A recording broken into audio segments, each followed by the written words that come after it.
Truth does not ask permission to enter a place built on pride. It arrives quietly, carrying a worn leather book, a pair of tired hands, and the kind of silence that makes powerful men uneasy. Grace Bellamy came to Heroine Estate beneath a sky the color of old pewter, with early snow drifting over the Coldbrook Valley and gathering along the black fences like ash. The carriage that brought her was not the fine kind that rolled up to noble houses with polished brass and velvet curtains.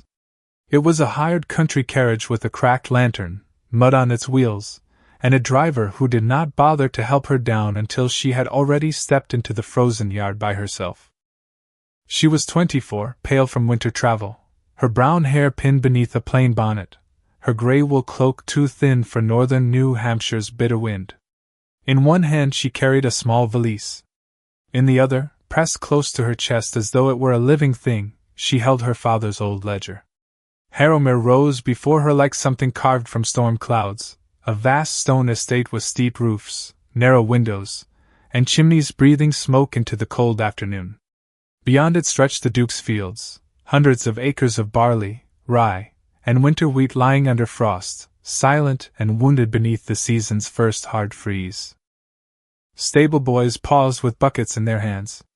Tenant farmers looked up from harnesses and feed sacks. A maid at the side entrance stopped sweeping. Everyone watched the strange young woman in the worn cloak cross the main yard as if she had mistaken her way to the servants' door. Then the great front doors opened, and Duke Warren Halstead appeared at the top of the stone steps. He was tall, severe, and dressed in black, with a dark coat cut close to his broad shoulders and leather gloves folded in one hand. His face held the kind of handsome coldness that made people lower their voices before speaking to him. His eyes, gray and steady, moved from Grace's plain bonnet to her mud-spotted hem, then to the ledger against her heart. Mr. Nolan Pike, the estate manager, stood slightly behind him with a smile too thin to be kind. "Your Grace," Pike said loud enough for the yard to hear. "This is Miss Grace Bellamy. She claims she was invited here to assist with the seasonal records." A ripple of amusement passed through the men near the stables. Grace lifted her chin. "I was invited by the late Mr. Alden, your former steward. He believed your grain accounts required review before the winter stores were sealed." Warren descended one step, no more. "My grain accounts are not a parlor puzzle for a girl with ink on her fingers." The words struck the yard like a tossed match. Someone coughed to hide a laugh. Someone else did not bother hiding his. Grace felt heat rise beneath her cheeks, but her hands remained still. "I was not sent here for the parlor, Your Grace." Warren's mouth curved, not with warmth, but with contempt sharpened by old grief and older pride. "A woman doesn't belong here." The yard went quiet for half a breath, then the laughter came in low, cruel pieces. It moved around her boots, under the stable arch, across the frozen stones. Grace looked at the Duke, and for one dangerous moment, every mile of hunger, debt, insult, and cold behind her stood upright in her chest. But she did not cry. She did not plead. She simply held the ledger tighter and answered in a voice soft enough to make them listen. "Then perhaps this place has been lonely for the truth." The laughter thinned. Pike's smile stiffened. Warren's eyes narrowed as if a candle had flickered where he expected darkness. Grace gave a small curtsy, not deep enough to be surrender, and turned her gaze toward the fields beyond the house. The wind carried a sour, damp scent from the northern granary, faint beneath the frost, but unmistakable to anyone raised by a man who had spent his life reading the language of soil and seed. Mold. Hidden. Denied. Waiting. Warren followed her glance and mistook it for fear. "You may stay the night in the storage wing," he said coldly. "By morning I expect you to understand your mistake." Grace looked back at him, her face composed, her voice even. "By morning, Your Grace, I expect your fields will begin explaining yours." The storage wing of Heroine Estate had once been used for summer linens, broken furniture, and portraits too unfashionable to hang in the main halls. By the time Grace Bellamy was led there, twilight had lowered itself over the Coldbrook Valley, and the windows of the great house glowed behind her like watchful amber eyes. The maid who showed her the room did not give her name. She carried a candle, opened a narrow wooden door, and murmured, "This is where Mr. Pike said you are to sleep." Then she left quickly, as though kindness might be reported as disobedience. The room was small, colder than the corridor, and pressed against the back wall of the grain house. One iron bed stood beneath a cracked window. A washstand leaned unevenly beside it. The blanket folded at the foot of the mattress was thin enough for spring, though winter had already put its hand on the valley. Grace set her valise down without complaint. She had slept in worse places. Pride was easier to preserve when one did not mistake comfort for dignity. Outside, voices moved through the yard as the men finished the evening work. She heard boots on frozen mud, the creak of cart wheels, the low snort of horses in the stable. Then came laughter. Not loud at first. Only a few words carried by the wind through the cracked window. "She will be gone by breakfast. Did you see her face when His Grace said it? A woman counting grain. What next, a hen judging sermons?" Grace closed her eyes for one breath, then opened them again. Her hands did not tremble until she unfastened her cloak. Beneath it, her dress was plain brown wool, carefully mended at the cuffs. Her fingers were red from cold, the nails shadowed with travel dust. She warmed them over the candle flame, not close enough to burn, only close enough to feel that she still belonged to herself. On the bed, she opened her father's ledger. The leather cover was worn smooth at the corners, darkened by years of rain, soil, and use. Inside were columns of numbers, sketches of seed heads, notes on frost dates, rainfall, drainage, rot, blight, and the quiet arithmetic of survival. Her father, Samuel Bellamy, had believed Fields confessed everything to those patient enough to listen. He had been laughed at too, once. Then ruined. Then buried in a churchyard where no nobleman sent flowers. Grace turned to the first page, where his handwriting remained firm and black despite the age of the ink. "The land remembers every crime." She touched the sentence with 2 fingers. "I am here," she whispered, though whether she spoke to him, to herself, or to the cold room, she could not have said. A dull scent pressed through the wall behind her. Damp grain. Old straw.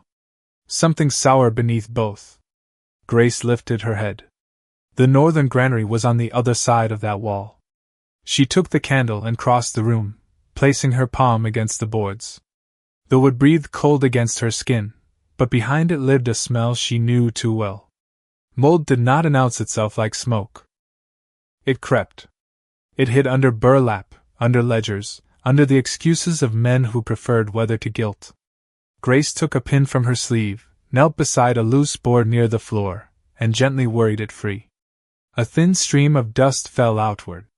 She held the candle low and peered through the gap. Beyond the wall, sacks of seed barley were stacked almost to the rafters, row upon row, each marked with the Halstead crest. At first glance, they looked orderly. Proper. Noble, even. But Grace saw what order tried to conceal. The lower sacks sagged too heavily. The seams were dark at the corners. A pale powder clung to one burlap edge, not flour, not frost, but the dry bloom left when dampness had been hidden too long. Her heart tightened. If these sacks had been used in the north field, the roots would blacken before the first true snow. By spring, Harrowmere would blame the valley. By summer, tenants would tighten belts. By harvest, someone would call it misfortune. Grace sat back on her heels. Through the wall, she heard footsteps entering the granary. A man's voice spoke low, irritated. "Mr. Pike. Move the lower sacks before inspection. His Grace does not need another worry." Another voice answered, uncertain. "Should we not discard them, sir?" Pike's reply came colder. "We discard nothing that has already been paid for." Grace's fingers closed around the loose board.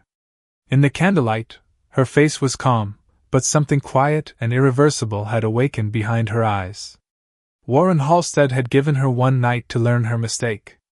Instead, before midnight, Grace Bellamy had found the first piece of his.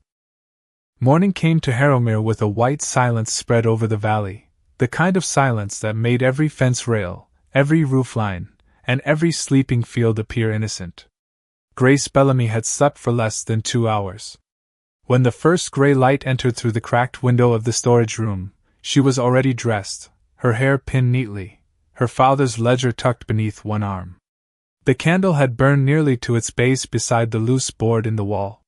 She had spent the night listening, measuring, thinking. Mr. Pike's words had not left her.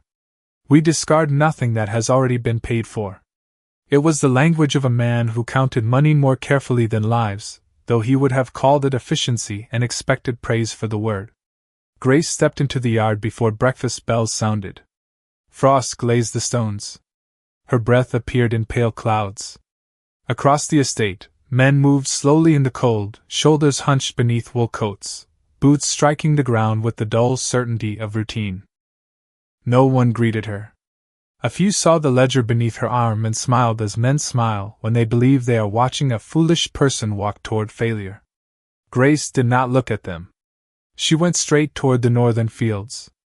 Beyond the granary, the land sloped downward for nearly half a mile before rising again toward a stand of dark pines. The barley lay low beneath its first winter veil, each narrow blade silvered with frost. At a distance, the field looked peaceful. Close up, it told a different story. Grace knelt at the edge of the first row and pressed her bare fingers into the soil. The cold bit sharply, but she kept digging until she loosened a small clump around the roots. The plant came free with a faint wet pull. She brushed away the dirt. The upper leaves were pale but not beyond saving. The root tips were wrong. Not dead, not yet, but stained with a shadowy gray that should not have been there so early in the season. You will freeze your hands that way, a voice said behind her. Grace looked over her shoulder. Caleb Rose stood a few yards away, broad-shouldered, sun-browned despite the season, with a wool cap pulled low and a coil of rope over one arm. He was perhaps 30, perhaps older, farm life placed years on a man in uneven layers. His eyes were steady, not cruel, but guarded. This was not a man easily moved by speeches. This was a man who trusted weather, tools, and what could be proved between sunrise and dusk. Mr. Rowe, Grace said. I was told you oversee the north acreage. I work it, he replied. That is different from overseeing it. She almost smiled at the distinction. Then you know it better than anyone. I know it well enough to say strangers should not be pulling at His Grace's barley before coffee. Grace turned the plant in her hand, offering it without rising. Would you look at this? Caleb did not move at first. In the distance, a crow called from the pines. Frost dropped in tiny crystals from a fence post as the morning light strengthened. At last Caleb stepped closer, impatience plain in the line of his mouth. He took the barley from her hand as if he meant only to humor her. Then his expression changed. Not much. Only a tightening beside one eye. But Grace saw it. Where did you pull this? He asked. Third row from the west edge. Caleb crouched, dug with his own knife, and freed another plant. He held it against his palm, studying the roots. Grace waited. She knew better than to press a man at the precise moment truth had begun pressing him. Cold stress, he said, though without conviction. No, Grace answered softly. Cold burns the leaf first. This began below. Caleb looked toward the granary. Seed rot? Hidden before planting. Some of the sacks were damp before they reached the field. His jaw set. Careful, Miss Bellamy. I am being careful. That is why I am speaking to you before I speak to anyone else. A cart rattled somewhere behind them. From the high ground near the stables, Mr. Pike's voice carried faintly as he ordered men toward the west barns. Caleb lowered the barley and stood. His face had closed again, but not completely. You should leave this alone, he said. For your own sake. Grace rose too, soil staining her fingers and the hem of her plain brown dress. If I leave it alone, how many acres failed by thaw? Caleb did not answer. 20? She asked. 40? His silence was the first honest thing anyone at Harrowmere had given her. Before either could speak again, hoofs sounded on the frozen lane. Duke Warren Halstead rode down from the estate on a dark horse, his black coat moving in the wind, his figure sharp against the pale field. He saw Grace standing with Caleb, saw the uprooted barley between them, and his face hardened before he knew what question to ask. "Miss Bellamy," he said, drawing the horse to a stop. "I gave you a room, not authority." Grace met his gaze. Her fingers were numb. Her heart was steady. "No, Your Grace. You gave me a night. The field gave me evidence." Warren Halstead looked down from the saddle as if the height of a horse could restore the order Grace Bellamy had disturbed. The north field lay between them, pale and quiet beneath the morning frost, while Caleb Rose stood with the uprooted barley in his hand and the expression of a man who had seen something he did not wish to name. For several seconds, no one spoke. The horse shifted, iron shoes pressing dark half-moons into the frozen earth. At last Warren extended one gloved hand. "Give it to me." Caleb hesitated only a fraction too long before placing the plant in his palm. Warren studied the roots, his face unreadable. Grace watched him closely. Men like Warren did not reveal doubt when others could see it. They hid it beneath command, beneath titles, beneath the old polished armor of being obeyed for so long that truth itself had to request an appointment. "This proves nothing," he said. "One weak plant in a field of thousands." "Then let me pull 10 more," Grace replied. "If I am wrong, I will apologize before every man who laughed yesterday." Warren's eyes sharpened. "And if you are right? Then the field will have apologized for me." Caleb lowered his gaze, but not before Grace saw the corner of his mouth tighten, almost, but not quite, with approval. Warren turned his horse toward the estate. "There will be a manager's supper tonight. Bring your evidence if you insist on making an exhibition of yourself. Mr. Pike will answer any questions concerning the seed stores." His tone made clear he expected her to be corrected, dismissed, and gone before the next frost lifted. Grace curtsied in the field mud, her fingers still stained dark with soil. "Yes, Your Grace." By dusk, Harrowmere had dressed itself in candlelight and judgment. The long dining room was a stern chamber of dark walnut, tall windows, and portraits of dead Halsteads staring down as though every living person had disappointed them. A fire burned in the stone hearth, but the room felt cold in the way rooms feel cold when kindness has never been permitted to linger. Warren sat at the head of the table. Nolan Pike occupied the place to his right, neat, narrow, and composed, with his silver watch chain shining against his waistcoat. Around them sat the chief tenants, stable master, granary clerk, and 2 senior farmhands invited less for counsel than for witness. Grace stood near the foot of the table with 3 small burlap sacks placed before her. No chair had been offered. She had not asked for one. Pike smiled with the politeness of a locked door. "Miss Bellamy, before we begin, perhaps you might reassure us that you can distinguish barley from kitchen oats." We would hate to waste His Grace's evening on an innocent confusion. Several men laughed into their cups. Warren did not laugh, but neither did he stop them. His silence stung more deeply than their amusement. Grace untied the first sack. "This is healthy seed barley. Dry, clean, properly stored. It smells faintly sweet, almost like straw warmed by the sun." She opened the second. This was damp and left sealed. "The odor is sour. The grain clumps at the bottom." Pike leaned back. Any careless farmer knows damp grain when it is placed under his nose. Grace opened the third sack. The room quieted before she spoke. "This is the dangerous one." She poured a handful onto a white plate. The grains looked clean at first glance, pale gold beneath the candles.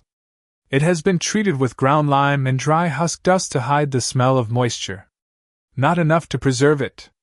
Only enough to deceive an inspection." A chair creaked. Caleb, standing along the wall, lifted his eyes. Pike's smile did not vanish, but it thinned. "That is an extraordinary accusation from a young woman who arrived yesterday." "It is an observation," Grace said. "The accusation belongs to whoever ordered the sacks moved last night." The room seemed to lose its air.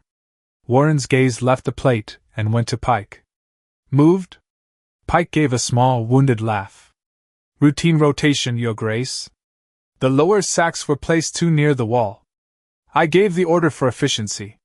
Grace reached into her father's ledger and withdrew a folded scrap of burlap, marked with the Halstead crest and a dark stain at the seam. This came from the lower row in the northern granary. The same row used for the north field. Pike's voice cooled. You entered the granary without permission? No, Grace answered. Your wall entered my room first. The words passed down the table like a match through dry straw. Warren rose slowly. Candlelight cut hard lines across his face. Enough. Grace held his gaze, knowing he might send her away, knowing every man in the room expected her to lower her eyes. She did not. Warren looked at the 3 sacks, then at the silent farmers, then finally at Caleb. Mr. Rowe. Is she wrong? Caleb's answer came after a long and costly pause.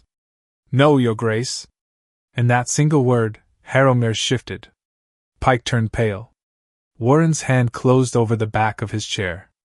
Grace stood alone at the foot of the table, still without a seat, yet somehow no longer beneath anyone in the room. The word no remained in the dining room long after Caleb Rowe had spoken it, hanging above the candles like a bell that had been struck once and left to tremble. No, Your Grace. Grace Bellamy had expected anger. She had expected dismissal. She had even expected Warren Halstead to protect Nolan Pike out of habit, pride, or the simple exhaustion of a man who had trusted the wrong servant for too many years to admit it before supper. What she had not expected was the stillness that followed. Warren did not shout. He did not accuse. He only looked at the 3 sacks on the table as though they were not grain at all, but letters from the dead. Pike recovered first. Your Grace, Mr. Rowe is a capable farmer, but he is no chemist. Dampness can occur in any granary after a hard week of weather. Miss Bellamy has created a drama from ordinary winter inconvenience. Grace folded her hands in front of her. Then opened the store logs. Pike's eyes moved to her. The store logs are estate property. So are the fields, she said. And they are the ones being asked to suffer quietly. A murmur passed among the tenants. Warren lifted one hand, and the room obeyed the gesture at once. The logs will be brought to my study after supper. Pike bowed with perfect control, but Grace saw the flicker beneath his expression, quick and pale as a candle flame in a draught. Fear. Not of her. Not yet. Of paper. Of ink. Of old numbers waiting for a reader who knew how to hear them. When the meeting ended, the men left in subdued silence. Caleb paused near the doorway, hat in hand, and gave Grace the smallest nod. It was not friendship. It was not loyalty. It was the beginning of respect, and at Harrowmere, that was rarer than warmth. Grace returned to the storage wing under a sky crowded with stars. The cold had deepened. Across the yard, the northern granary stood black against the frost, its sealed doors guarded by lamplight. In her narrow room, she sat on the edge of the bed and opened her father's ledger again. Her fingers found the back pocket where old scraps had been tucked for years, receipts, weather notes, seed calculations, and a brittle clipping from a county notice printed 10 winters earlier. She had read it so many times the creases had begun to fail. Shortage worsens in Coldbrook Valley. Halstead relief stores delayed. Younger son Henry Halstead dead after fever during famine season. Grace had been 14 when her father returned home from that valley changed. Samuel Bellamy had never told the full story, not at first. He had only sat at their kitchen table with his coat still on, staring at his hands as her mother warmed soup they could barely afford. Later, when Grace was older, he taught her the truth in pieces. Grain had vanished from a sealed relief store. Ledgers had been altered. A young heir had gone hungry alongside tenant children because someone had decided that prophet could wear the mask of weather. Samuel had written a report. He had named no duke, no noble house, only numbers, routes, and signatures. Within months, work disappeared. Doors closed. Men who once praised him crossed streets to avoid him. By the time he died, people called him difficult, unstable, ruined by pride. Grace had buried him with ink stains still dark beneath his nails. Now, in the candlelit cold of Harrowmere, she turned to the final page he had written before illness took the strength from his hand. There, beneath a column of figures, was a mark she had not understood as a child: H.M. North Store, Winter Loss, Pike Witness. Pike. Grace sat very still. The wind moved through the cracked window and made the candle lean. Until that moment, she had believed she had come to Harrowmere only to clear her father's name if fortune allowed, or at least to earn enough money to survive the winter. But the name on the page changed the shape of everything. Nolan Pike had not merely hidden damp barley this season. 10 years earlier, he had stood close enough to the first wound to leave his shadow on it. A soft knock sounded at the door. Grace closed the ledger, but not before her pulse betrayed her with a sharp beat at her throat. "Miss Bellamy." Warren's voice came from the corridor. Low. Controlled. Different from before. She opened the door. He stood beneath the dim hall lamp, his black coat still buttoned, his face cut with fatigue he would never permit in public. In one hand he held a leather-bound store log. "You said the land remembers every crime," he said. "Show me how to read what men try to forget." Grace looked at the book in his hand, then at the man who had mocked her before his entire estate. His pride was still there. So was his command. But beneath both, something had cracked open, and through it she saw grief, old and unburied. She stepped aside. "Then we begin with the year your brother died." Warren Halstead did not enter Grace Bellamy's narrow room as a duke accustomed to being welcomed. He entered as a man crossing the threshold of a place he had once considered beneath his notice, carrying in his hands a book that might accuse him by accusing those he had trusted. The room was too small for his authority. His shoulders seemed broader beneath the low ceiling, his black coat too severe beside the iron bed, cracked window, and single candle trembling on the washstand. Grace set her father's ledger beside Warren's store log on the little table. 2 books. 2 histories. One written by a ruined man no one had believed, the other kept under the crest of a powerful house no one had dared question. Outside, Harrowmere slept beneath frost, but in that small chamber behind the grain house, the past had opened its eyes. Warren removed his gloves slowly. "Henry was 16, he said, his voice flat with the effort of control. "He was not meant to be in the tenant cottages that week. He had gone without permission to help distribute blankets." Grace looked down at the brittle county clipping in her ledger. "My father wrote that the relief stores arrived 3 days late. They did. But they were recorded as delivered on time." Warren's jaw tightened. "I was away in Concord meeting creditors. My father was ill. Pike managed the stores." The name seemed to lower the temperature of the room. Grace turned Warren's log toward the candle. "Here. See the entry for January 9th. 200 sacks of meal, 80 sacks of barley, 40 crates of preserved apples." Warren leaned closer. The candlelight touched the hard planes of his face and found exhaustion there, not weakness, but a grief so practiced it had learned to stand upright. "All received," he read. "Signed by Nolan Pike." Grace opened her father's ledger to the matching page. "My father recorded only half that amount reaching the North Store. He noted wagon tracks leaving the old mill road the same night." Warren looked at the numbers, then at her. "Why did he not come to my family directly?" "He tried." The answer was gentle, and therefore worse. "He was turned away by your father's secretary. 2 days later, he lost his position in the county grain office. By spring, every respectable estate in the valley knew him as a troublemaker." Warren's hand rested on the table, motionless. "And you came here knowing this?" "I came here hoping the same pattern had not returned." Grace paused. Beyond the wall, the granary would creak softly in the wind. "But it has. Damp grain hidden. Lower sacks moved. Logs protected before fields." Warren's eyes closed for 1 second. When they opened, anger had risen in them, but it was not the loud anger of pride. It was quieter. More dangerous because it had finally found direction. 3 days, Grace said. "Give me 3 days with the stores, the fields, and Caleb Rowe's help. If I am wrong, I will leave without wages. And if you are right? Then you open every locked account from the famine year to this winter. Warren studied her. A day earlier, he had seen a woman where he expected inconvenience. Now he saw a mind moving through ruin with a lantern in its hand. You ask a great deal from a house that has given you very little. No, Your Grace.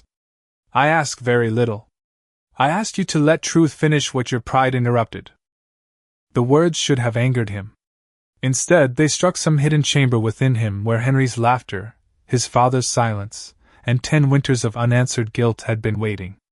He looked around the poor little room, at the thin blanket, the loose wall board, the candle burned nearly to its base. Shame moved across his face before he could command it away. You should have been given a proper room. Grace closed her ledger. A proper room would not have shared a wall with the granary. For the first time, the corner of Warren's mouth almost moved, not into a smile, but into the memory of one. It vanished quickly. At dawn, you will have access to the east and north stores. Caleb Rowe will be instructed to assist you.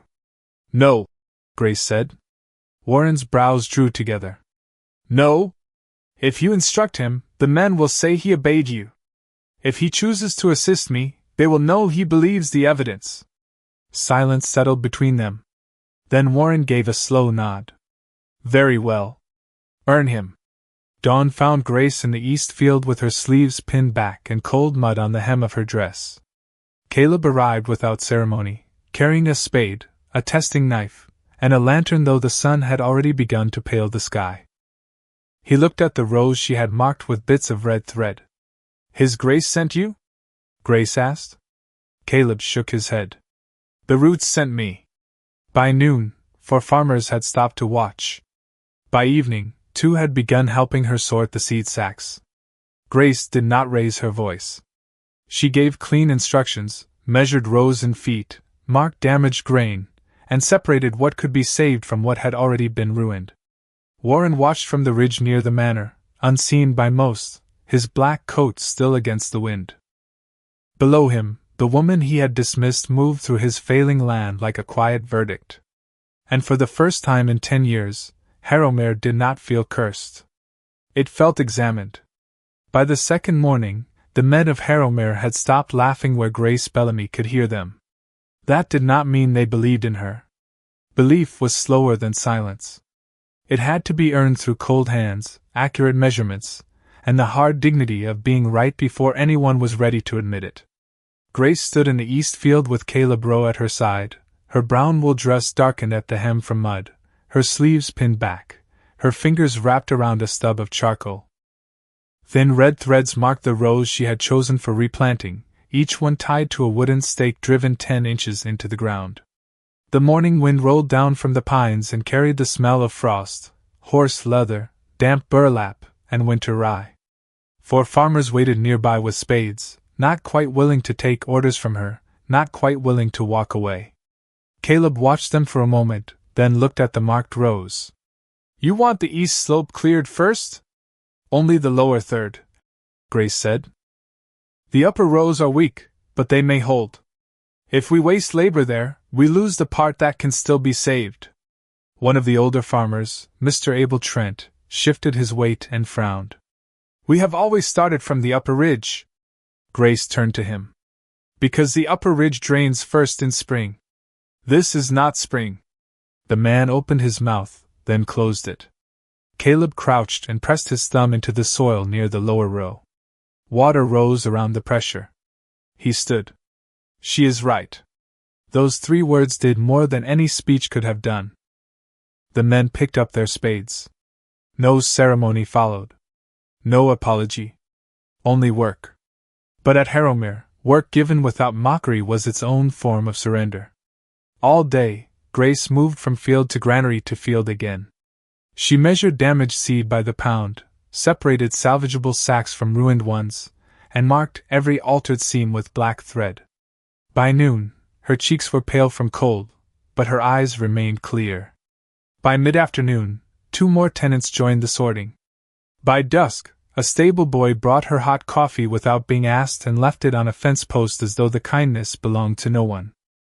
From the ridge above, Warren Halstead watched longer than he intended.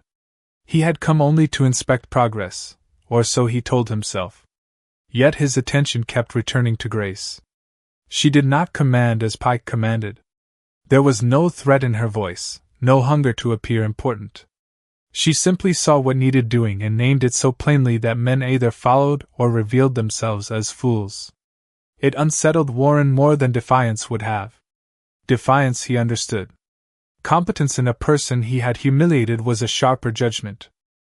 Near sunset, Nolan Pike approached him at the ridge, his coat immaculate, his boots suspiciously clean for a man responsible for fields.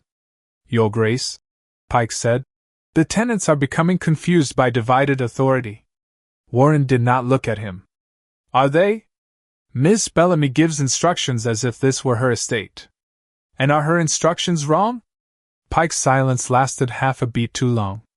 Warren finally turned his head. The setting sun put a copper edge along his stern profile. "That was not a difficult question." Pike bowed slightly. "Not wrong, perhaps. Merely disruptive." Below them, Caleb lifted one of the marked sacks and carried it toward Grace instead of toward Pike's wagon. Pike saw it. Warren saw Pike see it. Something dark passed behind the manager's eyes before his expression smoothed again. "Mr. Rowe seems especially eager to please her," Pike said. "Careful," Warren replied, his voice low enough that only Pike could hear.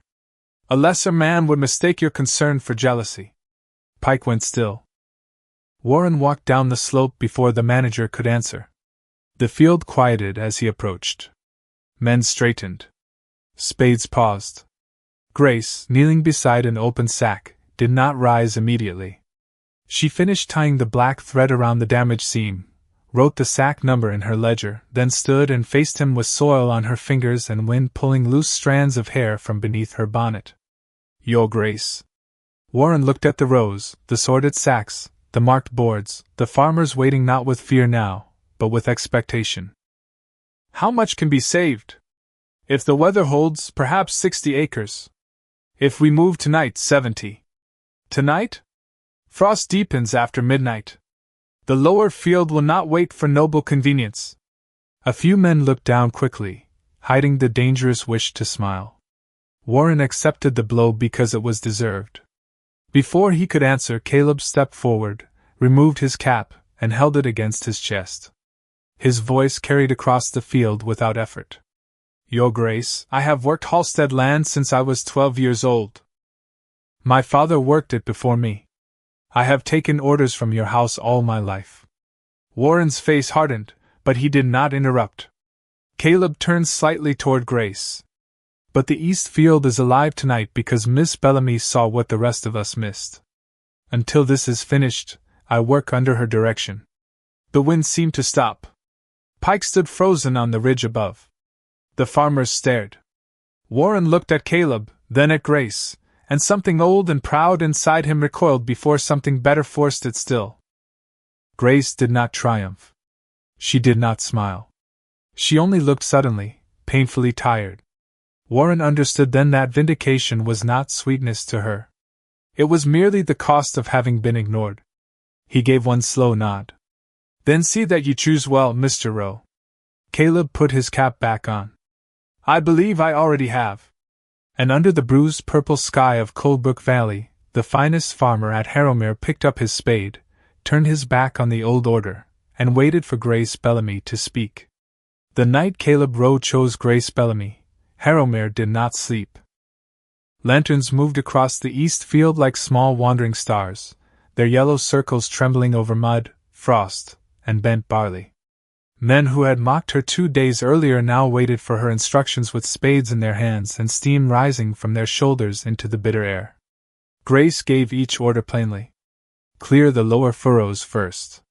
Keep the salvageable seed dry. Stack the marked sacks away from the good stores. Measure the replanted rows in feet, not guesses. No one called her foolish. No one laughed. Yet Grace felt no triumph as the night deepened. Victory had a strange weight when it arrived wearing exhaustion. Near midnight, after the last damaged sacks were hauled to the covered shed, she saw Nolan Pike leaving the granary by the side path, one hand tucked inside his coat. He moved too carefully for an honest man, and too quickly for a servant with nothing to hide. Grace waited until he vanished beneath the archway leading toward the North Tower, then took up a lantern and followed at a distance. The North Tower had been closed for years, according to the maids, used only for old estate papers, broken maps, and things the Halstead family preferred to store where dust could perform the work of forgetting. Its narrow stairwell smelled of cold stone, candle smoke, and locked seasons. Grace climbed slowly, lifting her skirt clear of the steps, the lantern throwing her shadow against the curved wall in a long, wavering shape. At the top stood a heavy oak door. It had not been properly latched. Pike had been careless, or frightened. Both could make a man useful. Inside, the archive chamber waited beneath a slanted roof, crowded with shelves, trunks, and wooden boxes stamped with dates and fading ink. A single candle had been left burning on a desk near the window. Grace set her lantern beside it, and began where Pike would have begun, not with the newest records, but with the year everyone feared. 10 winters earlier. Her fingers moved through ledgers stiff with cold. January accounts. Relief stores. Wagon receipts. Mill road transfers. The paper smelled dry and old, but the truth inside it felt alive. At last she found the page. 200 sacks recorded as delivered to the North Store. Beneath it, an adjustment in a different hand. 50 sacks redirected for private sale to a merchant in Hanover, payment received in cash, witnessed by Nolan Pike. Grace's breath caught, not loudly, but enough to disturb the candle flame. There it was. Not rumor. Not grief. Ink. A sound came from the doorway. Step away from that desk.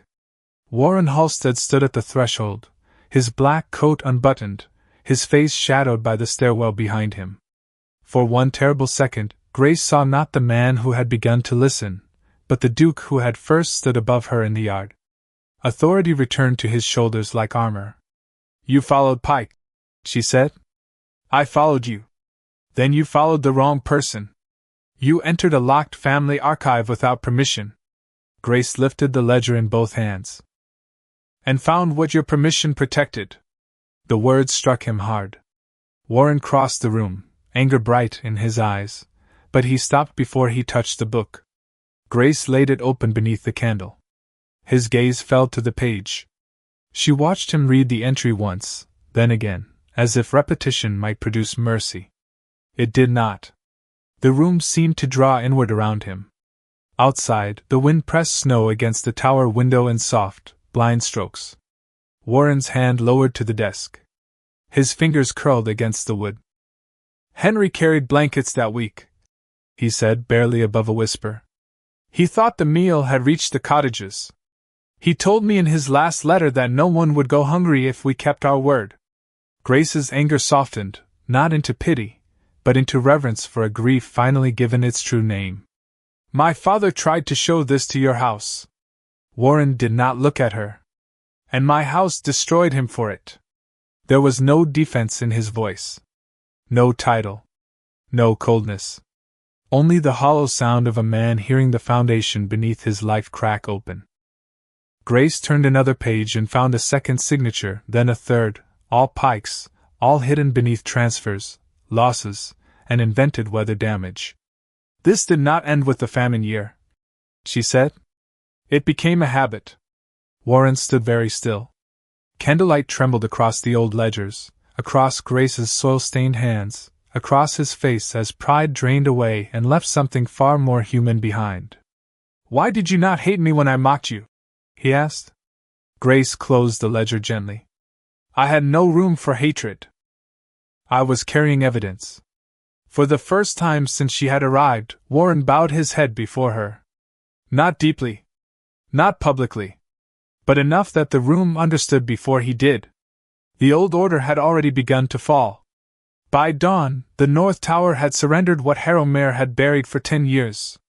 Warren Halstead carried the old ledgers down himself, not trusting another hand to touch them, while Grace Bellamy walked beside him with her father's book held close against her heart.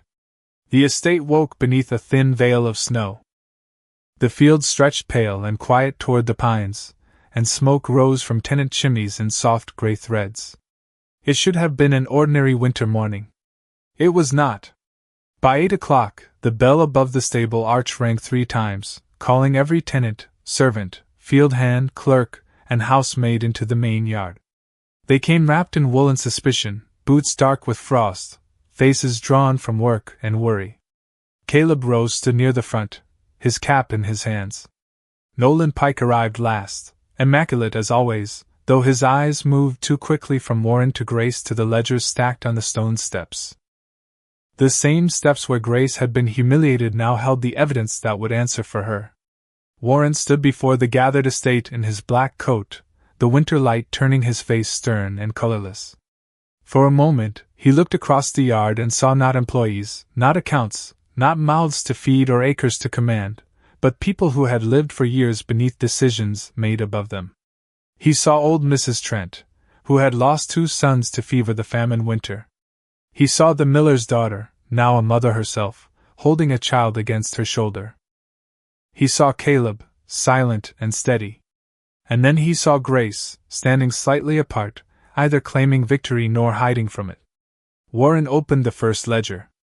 10 years ago, he said, his voice carrying cleanly through the cold, relief stores meant for the northern cottages were recorded as delivered in full. They were not. A murmur moved through the yard, but he continued before fear could turn it into noise. Sacks were redirected. Receipts were altered. Losses were blamed on weather, roads, and misfortune. These records prove that Nolan Pike witnessed and concealed those transfers. Pike stepped forward sharply. Your Grace, I must object to this spectacle. These are old entries, misunderstood by an outsider who has no knowledge of estate management. Warren looked at him then, and the last thread of old trust broke without sound. Miss Bellamy understood in 3 days what I refused to examine in 10 years. Pike's face emptied. No one spoke. Warren lifted a second book. The same pattern returned this season. Damaged seed was hidden in the northern granary. Good sacks were replaced or mixed. If Miss Bellamy had not identified the rot, 70 acres might have failed before spring. The farmers shifted, anger and recognition passing from face to face, but there was no violence in the yard, only the terrible stillness of people watching a lie lose its shelter. Warren turned to his steward. Mr. Pike is relieved of all duties. The county magistrate will receive these ledgers before noon. Until then, he will remain under supervision in the West Office, with every courtesy due the law and none due deceit. Pike looked as though he meant to speak again, but no sentence came large enough to save him. 2 senior servants escorted him away through the silent crowd. When the west door closed behind him, Heroine exhaled. Warren faced the tenants again. Every family harmed by the famine accounts will be named and compensated from my private funds. Every storehouse will be opened for inspection. Every field record from the past decade will be reviewed. Then he turned, not to Caleb, not to the steward, but to Grace. The yard followed his gaze. Snowflakes touched the dark wool of her cloak and melted there. She looked small against the great estate, yet no one in that yard mistook smallness for weakness now. Warren descended the stone steps until he stood before her on the very ground where he had first dismissed her. His voice lowered, but it did not weaken. Miss Bellamy, I wronged you before this house. Grace's fingers tightened around her father's ledger. Warren removed his hat. So did Caleb. Then, one by one, the men behind him did the same. I mistook pride for judgment, Warren said. I mistook silence for ignorance. I mistook your place because I did not understand my own. The wind moved softly between them. Grace felt the weight of every laugh from that first afternoon, every cold glance, every closed door her father had faced, and for the first time, the weight did not bend her. Warren looked toward the fields, where the east rose waited under frost but not ruin. You came here carrying truth when I had built a house around denial. If you are willing, Heroine needs a chief steward who reads both land and men clearly. A sound passed through the gathered workers, not laughter this time, but astonishment opening into approval. Caleb stepped forward and placed his cap over his heart. "I would work under Miss Bellamy," he said. Abel Trent followed. Then the granary clerk. Then the stable master. One by one, the estate gave her what it had withheld, belief. Grace looked at Warren. "I will accept," she said, "on one condition." His mouth almost softened. "Name it." "My father's report is to be entered into the estate record under his full name. Samuel Bellamy was not a liar." Warren bowed his head. "It will be done today." Grace's eyes shone, but no tear fell. She had not come to Harrowmere to be rescued. She had come to finish a sentence her father had been denied the right to speak. Weeks later, when the winter sun returned thin and gold over Coldbrook Valley, the east field showed green beneath the melting snow. The tenants no longer passed Grace in silence. They brought her questions, ledgers, seed samples, and sometimes coffee left steaming on fence posts. Warren still moved through Harrowmere with gravity, but not the same coldness. When he walked beside Grace along the restored furrows, he listened more than he spoke. And in that listening, something wounded in him began, quietly, to heal. The great estate did not become gentle all at once. Old stone never warms quickly. But truth had entered its walls, and this time, no one dared send her away. Some hearts do not kneel before beauty. They kneel before truth, and rise again because of it.